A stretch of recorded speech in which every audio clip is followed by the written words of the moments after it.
to a 49er rush. Niners all day. Let's bring 6 home, baby. Let's go. I love it, man. It's time for the 49ers Rush Podcast.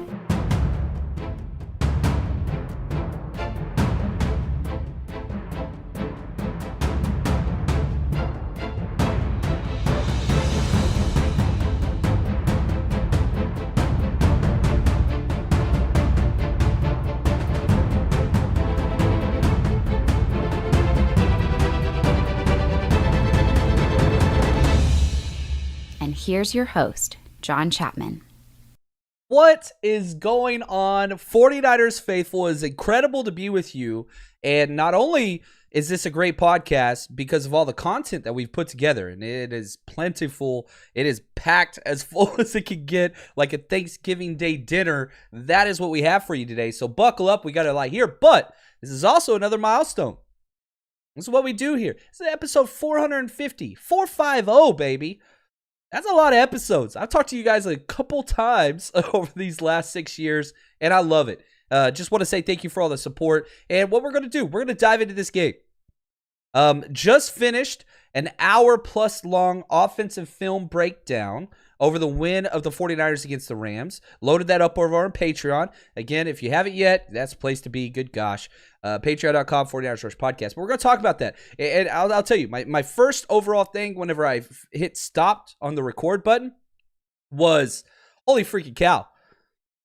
It was better than the broadcast. The rule is always the film's never as good as you think it is or as bad as you think it is. I went into watching the film thinking, man, this is going to be some good film.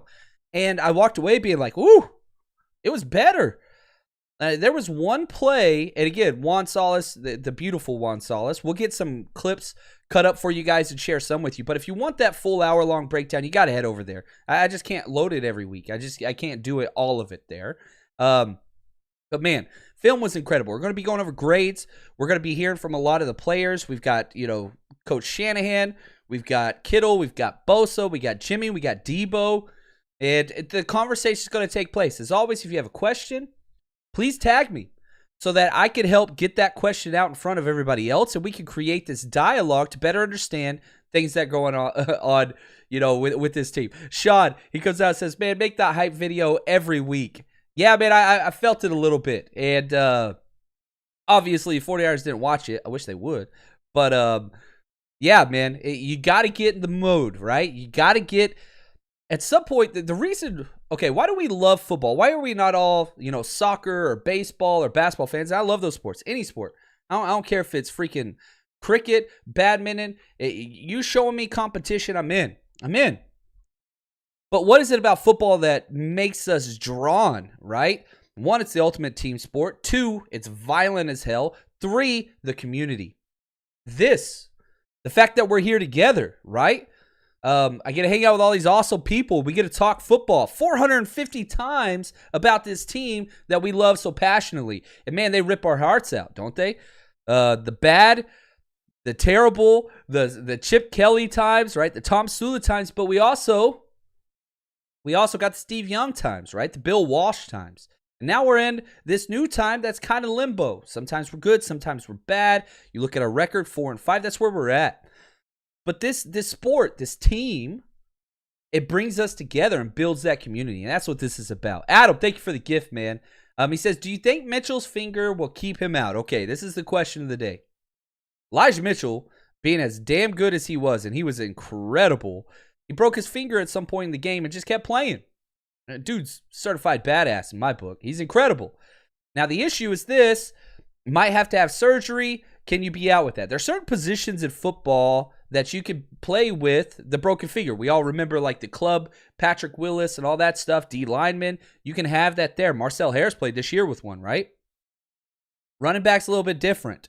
So we'll have to see. Is it in his dominant, right hand? Because, technically the rules say, right, you want to put the ball in the hand whichever direction you're going, but you can get through that. Now, I'll say this. This injury a couple weeks ago would have crippled this team. Let's be honest, because Kyle Shanahan doesn't trust any other running backs. Well, good news is we finally have somebody else on the roster in the backfield that Kyle Shanahan does trust. It sure as hell ain't Trey Sermon. Who is it? It's Jeff Wilson Jr. I mean, it would have been our same goal if Jeff wasn't up there, and then it would have been Trey Sermon getting the carries. Jeff being out there, I mean, got a lot of confidence in Jeff. He's done some really good things here. I know he's still trying to get back into complete football shape and healthy, but he ran the ball very well when he played halfback, and he got a lot of snaps basically at fullback today in our 11 personnel when Debo was running the ball and did a real good job at it. And so, yeah, Jeff Wilson was great. The violence that he brought back, again, remembering pass protection, Jeff Wilson's very good. Pass route running, catches, very good at. He's an all-purpose back. Obviously, Elijah Mitchell is the 1A this year, and that's not going to change. But Jeff Wilson was very, very good as well. So you could move forward with your offense, even if you do miss Mitchell. And Luna, I see you, man. He says, man, you got to grip the ball. You're correct. But you can just carry it with one hand and kind of shield over, protect with the club. I've seen it before. It's not ideal. You're probably not going to be throwing any routes to him, but guess how many targets Elijah Mitchell had this week? 0. So it's possible, probably not likely. My guess is maybe a week to 2 weeks, but you dress them. And so you flip the roles that you saw a week ago when Jeff Wilson Jr. first dressed. And they were honest. They were like, man, it's a week earlier than we were hoping for, but we're going to roll with them. And so you do the exact opposite. You let Jeff Wilson be the bell cow guy, and you dress Elijah Mitchell with a club, and you just basically say, hey, emergency situation, would you rather have Elijah Mitchell with a club, or would you rather have Trey Sermon? And I can tell you right now, Kyle Shanahan's going to say I'd rather take Elijah Mitchell in a club. It's just what it is. Now, Melissa. What's up, Melissa? Amazing person, amazing human being. She asked this question, and I got a lot of these emails and tagged on a lot of these, and I appreciate that. Please tag me up, email me, whatever, 49ersrushpodcast@gmail.com. She asked a question, do you think Bosa or other defenders will ever be defended by the media and get called out for the chokeholds that go against them and all these things? The answer is yes, but it's the Jordan rule, right? Michael Jordan, once his greatness was established, he got every single benefit of the doubt. And we see this with a lot of, LeBron and whomever else in basketball, or the quarterbacks that if you touch them, it's penalties. You have to establish your media market. NFL is all about money. And when stars get hurt, the NFL loses money. There's no doubt about it. He's not to that point yet. You win, Defensive Player of the Year award, you win a Super Bowl, you start leading in ticket sales, then those things happen. But he's not to that point yet. He's incredible. Bosa's amazing. But yeah, it's just been absurd, the lack of calls. Now, and I'll say this, just went through an hour-plus breakdown on the offense. We had some holds that they didn't call as well. Were any of them as blatant obvious as the 3 to 4 that happen to Bosa every week? No, absolutely not. But it is bad. You're exactly right. And the media did call it out at one point once he got the sack and the chokehold and the flag. But the one where, he almost had the sack, it should have been a hold, they didn't call it. And that's 2 weeks in a row they've done that. Oh, Yatsik, what's up, brother? He says, some of the NFL pundits have declared the 49ers the sleeping giants. This is what happens when you show up on primetime. We went from Kyle sucks, he's getting fired, to sleeping giants in one night. Boom. That's the way the world works. And man, you win, things change. Perspectives change. And and here's the thing. Who are you, right? And listen to Kyle Shanahan. He answers your question. I don't have to do it. Listen to Kyle Shanahan and how they took this game. I think so. I think we've taken a lot this year personally. So I want to just say taking something personally is what leads to that. But we were very embarrassed about last week in every aspect. And, which we have been at a few things this year. I don't know if that's what leads to that, but we definitely played our best game all around. Yeah, you take this game personally. One, let's be real, you're playing against the Rams. It's the closest team to you geography-wise, maybe Seattle, but it's Seattle and it's the Rams. Those are your two rivals, in-division rivals. A lot of people say Arizona, not so much, even though they're in first place right now, even though they've won a lot of games versus. They're not our true rivals. Literally played our home games in their stadium. Like, it's not like that, right? Our rivals are the Seahawks and the Rams. And man, we have completely dominated them. And it's not even close, right? The Rams are the sorry old ass Rams. The same old sorry ass Rams. That's who they are. I don't know. I think when you win 5 in a row, yeah, maybe a little bit, but think it's just it's our style that we play with. I think it starts with our week of practice. We came out, guys were ready to practice with a good mindset and wanted to change what we did last week, and I think it showed on the field tonight. Jimmy said it well. Jimmy's pretty good at the podium. He's pretty bland with the monotone voice. He looks pretty, of course, to give him that. Not better than yours, truly. I'll take Jimmy in a chin contest any day. Having said that, like, he says the right things. He's not going to give away a whole bunch of, we got to play the Rams again. And I think it's important to understand, like, yeah, we beat them 5 times in a row. McVay is dominated by Shanahan, his predecessor. But still, you got a ways to go. And you can't give too much out there because you got to play this team at the end of the season. And, man, I'm excited about that, baby. Week 18, whoa. Game 17, whoa. That's going to be fun. There's going to be a lot riding on that. And, man, if you're not going to the game with us, you live in Los Angeles, you live anywhere in California, man, come party with us. Here, we put together, shout out to Dale, East League Fantasy. He put this together. He was with us in Chicago. The 49ers Rush road trip was unbelievable. Over 150-plus people came out. Check out this video real quick he put together. I thought it was awesome. We had a good time. I did have a little bit to drink. That was factual and will be the case in LA as well. I feel like breaking bread and partaking in libations with friends and people that come together, I think it's incredible, the connection. But check this video out.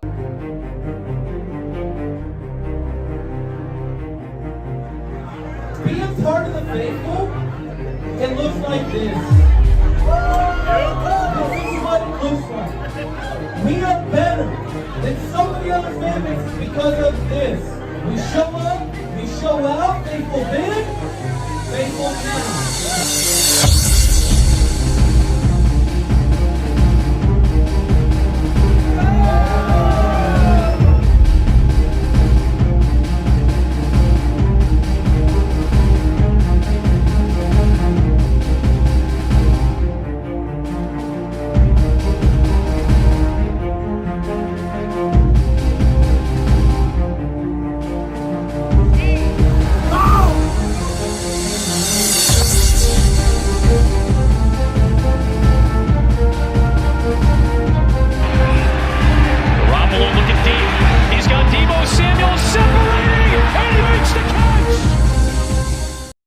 Dude, how cool. Man, that pumps me up, man.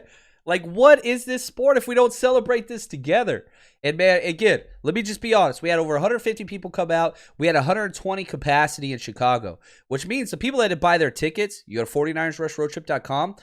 Fortunately, once we hit capacity, I had to stay outside. It broke my heart. I hated it. I was like, because the owner was like, man, we can't let anybody else in. I was like, unless they bought tickets, right? And he's like, yeah, if they bought tickets, then we can let them in. And so we got those people in. So don't wait. If you're planning to go to the game, we're throwing a party on the beach in Hermosa. It's incredible. Now, thankfully, this is a larger capacity, but we've already doubled our ticket sales. Anybody that's come to the party, they are like, okay, when's your next one? We're doing it. Because it's just such a good time. The amount of stuff that we give away. When we get those ticket sales, unfortunately, it doesn't go into Chapman's bank account. I wish it would. It goes back to buying stuff. I already have 4 autographed jerseys. 4 that were given away, along with some other stuff. So come out, party with us. We have hotels on the beach at discounted rates. It's going to be an absolute blast. So if you're going anywhere into the LA thing, head over there. Get your tickets now because, again, I can tell you, it's going to fill up. It's going to fill up. And if you're part of the local chapters in Los Angeles or anywhere around SoCal, man, reach out to me. 49ers Rush Podcast at gmail.com. I want to incorporate you guys because when we get the traveling fans and the local chapters, which are as loyal as anybody together, it's incredible. Just such a great time. So excited about that. Oh, Noe. He says, I'll see you there. I love it, man. First drink on me, brother. Excited for that. John, thank you for the gift. He says, how sweet was that Frisco Tenderloin special? Yeah. Anytime you play football that well, good things happen. Good things happen. Now, what does that look like moving forward? And my boy Philip, he's incredible. Thank you for the gift. He says, man, another week when the 49ers have to travel to the East Coast on a short week to play an early game. That sucks. I hate it. But 49ers have been really, really good and have won a majority of those road trips. You have the Jaguars. Obviously, the Jaguars are not going to be getting a primetime game. It's just not what it is. They're a bad football team. If we had to travel anywhere against any team, Jaguars going to be close to the top of the list. Now, is that a gimme game? Hell no. Especially with this 49ers team. Every team in the NFL can win. Jaguars demolished, right? Demolished the Bills just a week ago. Like, they're a good damn team.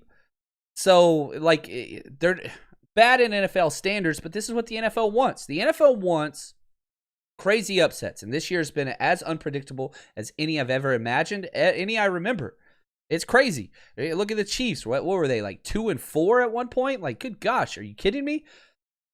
So they want parity. They want every team to feel they're still in the playoff hunt, and that has been achieved. You look at where the 49ers are now. We're currently the 9 seed. Well, the top 7 get in. Who's the 7th seed? The Carolina Panthers with a 5-5 record. Not a good football team. We're half a game out. We've already had our bye. They have not. And so whenever you look at it, man, we win our game this week against the Jags, we're going to be right there. And if you look at the other teams that are this week, okay, Vikings, we still have to play them. Falcons, we still have to play them. Eagles, already beat them.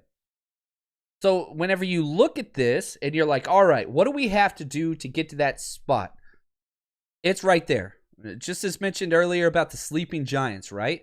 49ers, I'm telling you this right now. If everybody put bets on those teams, if you just pick the teams that are close, Panthers, Vikings, 49ers, Falcons, Eagles. Those 5 teams, whatever. 49ers top of the list. Probably Vikings next. Vikings got some issues. 49ers got some issues. You just got to be consistent. Fair the God. Appreciate it, man. Thank you for the gift, buddy. Really, really appreciate it. Derek, he says this. I saw the Rams beat themselves more than we piled on them and beat them down. They made a lot of mistakes. Odell making mistakes, drop passes mistakes.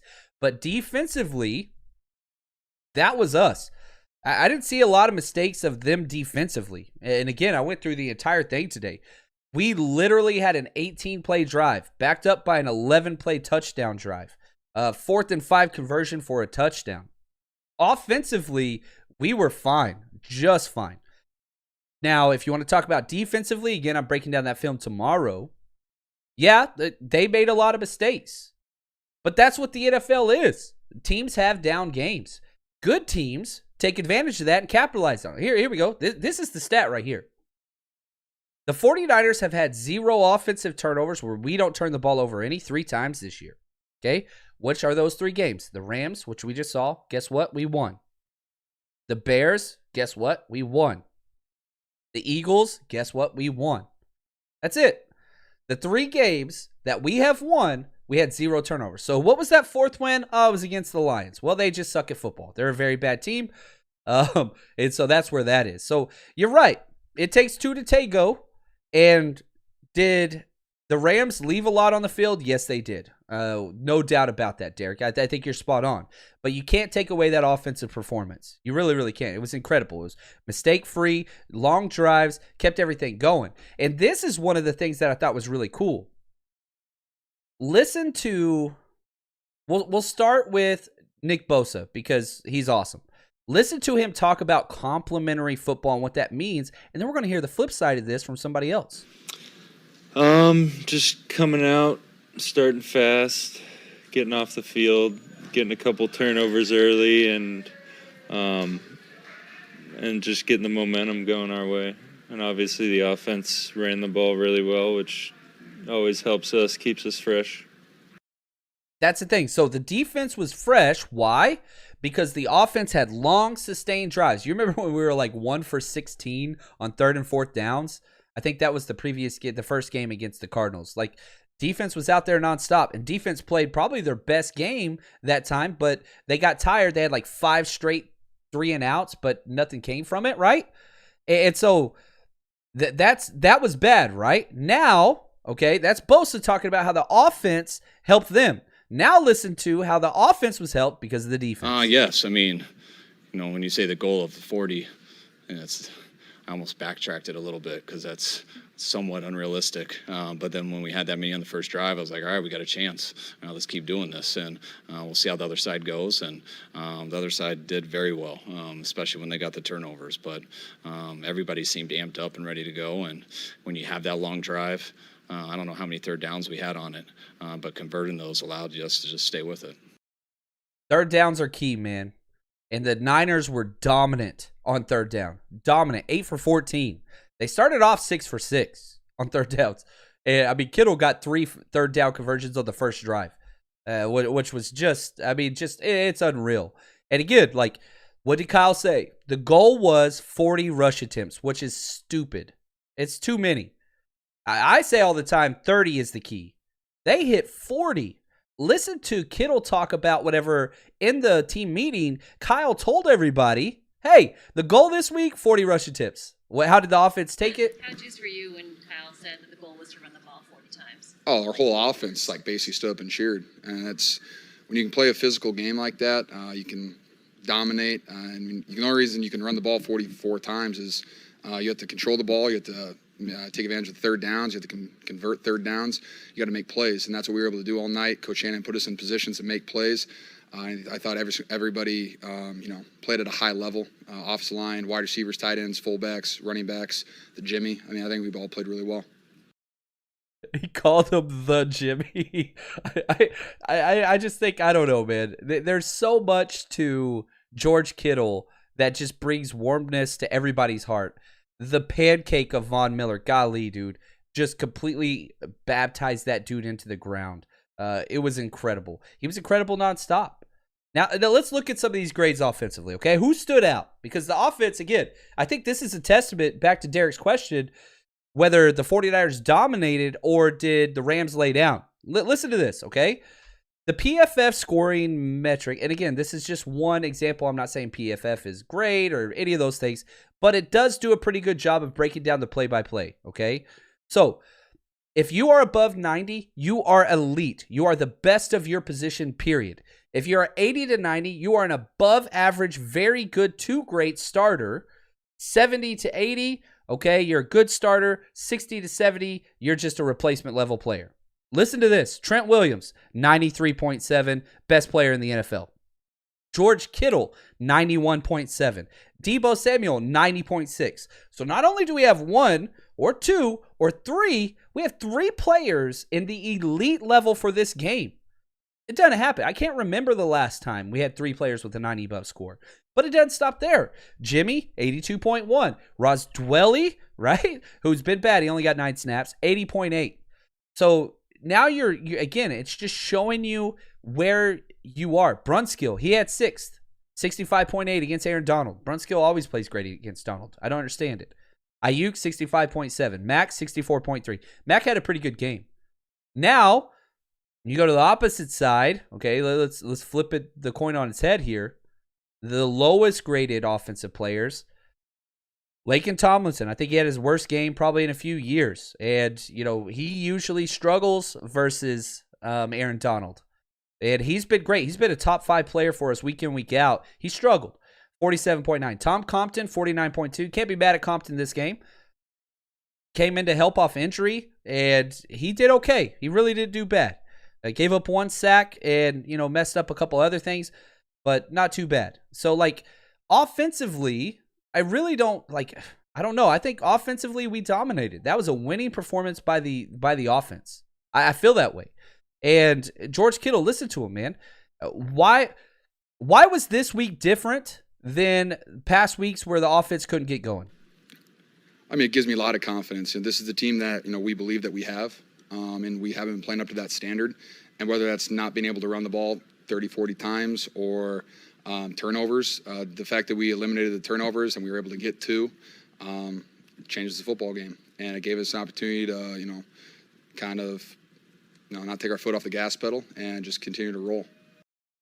You just keep going, man. And if there's anybody that embodies that mentality for this team, and again, somebody asked about game balls and why Kyle didn't give out game balls. I don't know what he's trying to say. It's not individual; it's about the team. I don't know what that is, but I'll tell you this right now. There's one person that embodies It's George Kittle, this mentality of rolling over people. But that's the thing. We have 3 of these. It's Trent Williams, and it's also this guy. Well, the necklace came from JV. He kind of got it for the team. Whenever you make a play, you put it on. So that's where that kind of came from. And just the 4th down play, we called it in-breaking route, and it just popped wide open. As you can see, Jimmy made the right read and turned into a touchdown. Yeah, it's Debo, man, just running through people as a running back, as a wide receiver. There was one play that stood out to me that I thought was hilarious. We ran a zone read with Jimmy Garoppolo at quarterback, which doesn't make any sense, and Debo at running back. We did a zone read with a non-mobile quarterback and a wide receiver. And guess what? It worked. It just, that's stupid. You don't draw that up on the board and say, you know what? We have an immobile quarterback. Let's do a zone read with him, and let's put our wide receiver back here. It's unique. Very unique. Somebody asked, what was Elijah Mitchell's grade? He was right in the middle. He had a 59.4. And so, what does that mean? Again, you look at the yards per rush, whatever else. He did miss a lot of cutbacks, but he was incredible. I talked about right after the show how much respect I gained for Elijah Mitchell because he was awesome. I thought he was really, really good. So his grade wasn't great, but again, it's, how do you say this? Quantity over quality, right? Like he was quality, but not a lot of big runs. I think he had one 17-yard run, then the next longest run I think was like 9 yards. It was just death by 1,000 cuts. And for him to maintain that and just keep popping, that was huge. So I thought that was important. What's up, Sin? I see you in there. #CC. Oh, it reminds me, good Lord, I forgot this. This Friday night, we have our Zoom hangout for the Patreon members. So if you're a Patreon member, part of the Jerry Rice tier, this Friday, 6:30, man, grab your best beverage, grab your favorite 49ers jersey. We jump on, I call it the 49ers Brain Trust. We jump on Zoom. All the instructions are over there if you want to join. And, man, we talk football face-to-face. We get to see each other. We get to talk for an hour. It's by far one of my favorite times of the month every month. So if you're not part of that, go check it out this Friday. We need to talk football, baby. This is a positive time for the 49ers. I can't think the last time that was. Next week we got Thanksgiving. It's going to be a weird week. Come hang out with us. Now, if you're like, I wonder what that's like, join. Okay, Jerry Rice tier, sign up. You don't like it after the event. You're like, man, not my cup of tea. I'll give you everything back. But trust me, and I think Sin can tell you, she makes it to every one. She's the best person there ever is. And, man, we just laugh. We have fun. And it's therapeutic, really. For myself, it is big time. And we just talk 49ers and experiences. And it's an absolute great time. So please do that. Here we go. Juan Solis, the beautiful man himself. Thank you for the gift, brother. He says, go at old school. Who's got it better than us? Nobody. He says, give away that shirt, John. #CC. All right, here we go. Next person, the very first one that comes across my screen, #CC. You get a shirt. Compliments of the beautiful Juan Solis. First one. And again, now my feed that scrolls up has several different.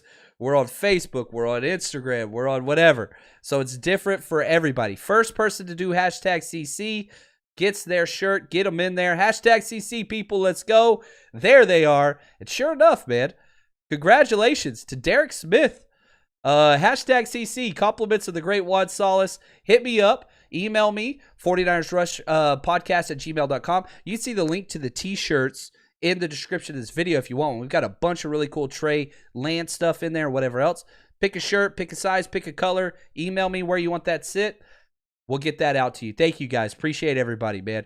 I absolutely love it. What's up, Philip? He's even put his Patreon in there. I love it, man. That's incredible.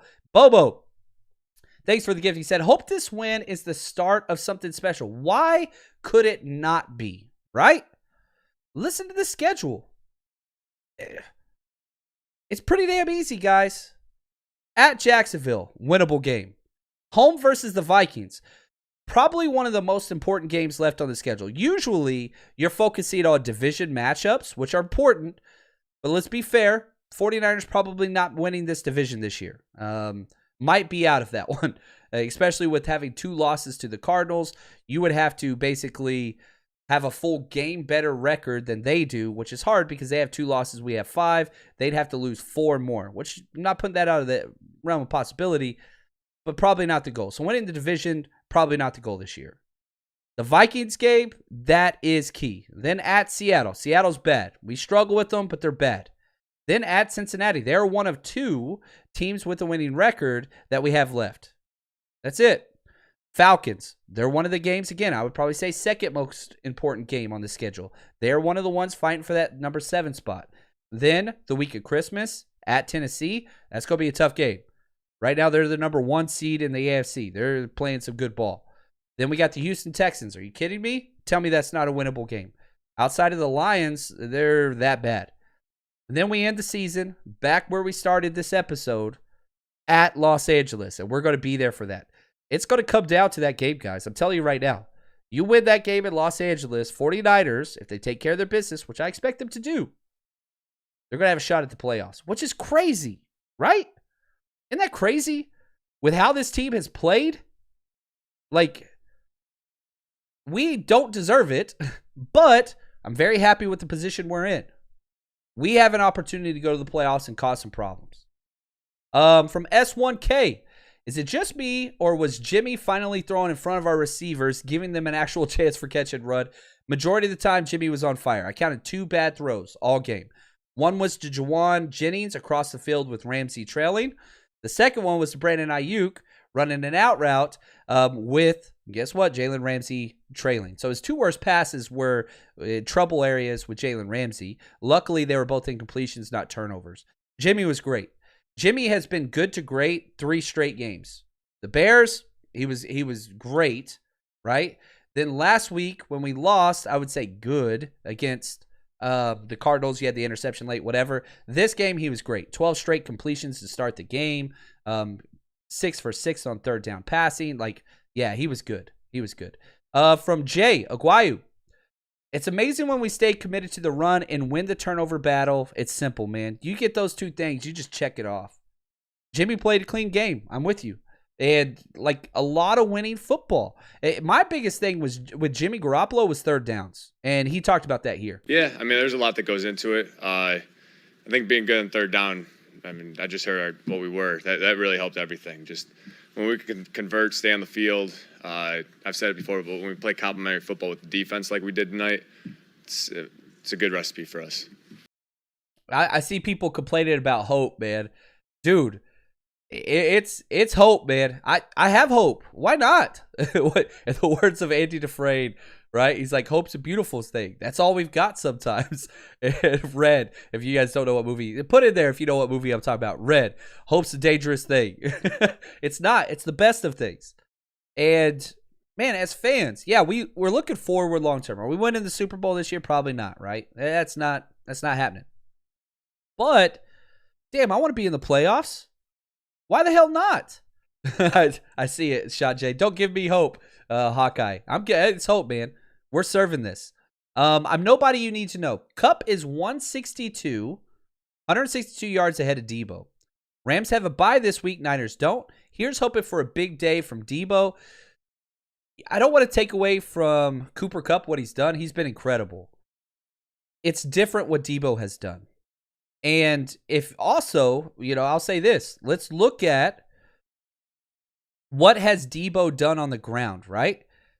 Because Debo has 58 yards rushing on the ground. So that's going to automatically put it, now he's 106 behind with 1 fewer game?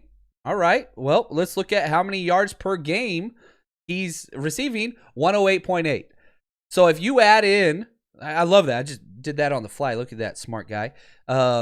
If you add in Debo's rush yards, then and what he's averaging per week, he's ahead by 0.8 yards over Cooper Kupp. But again, I'm not trying to knock what Cooper Kupp has done. He's been absolutely unreal. Are you asking me who would I rather have as a wide receiver? There's no doubt in my mind. Debo is not dependent upon a good quarterback to perform the way that he has. Cooper Kupp finally gets Matt Stafford and he goes ham.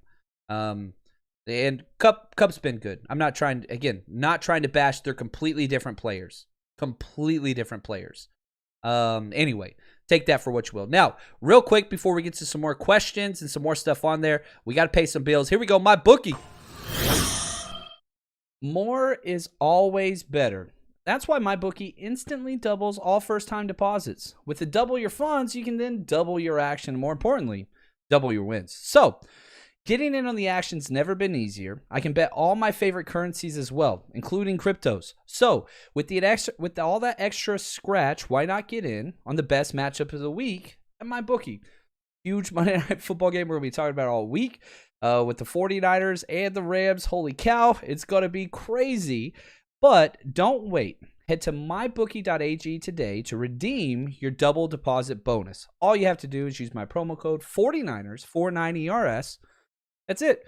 Receive your double deposit instantly. That's promo code 49ers so that you can double your funds to double your winnings. Bet anything, anytime, anywhere with MyBookie.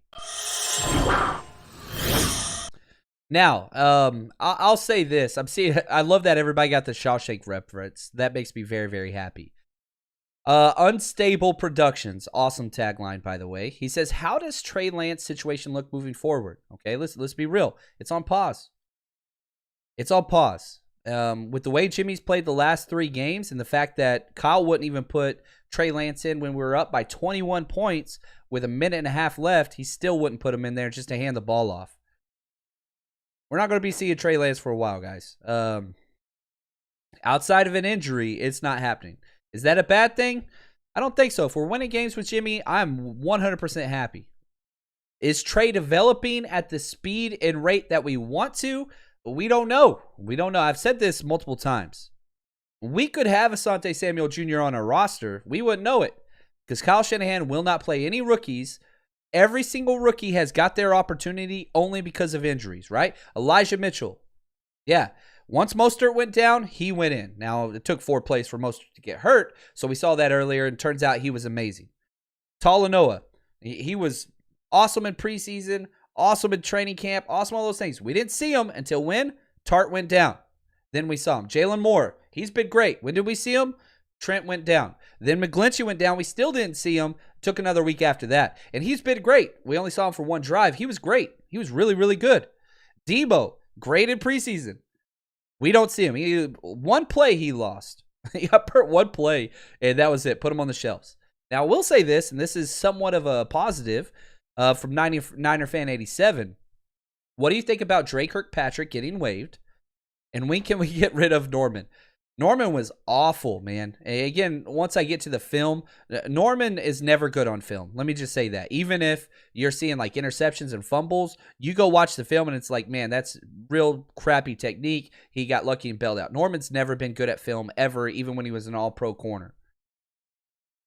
But they stick it with him. And he was trash, man. He was probably the worst player on the field for the 49ers on offense or defense. And they just stayed with him. He got burned deep in the red zone playing off-bell technique. What the hell, man?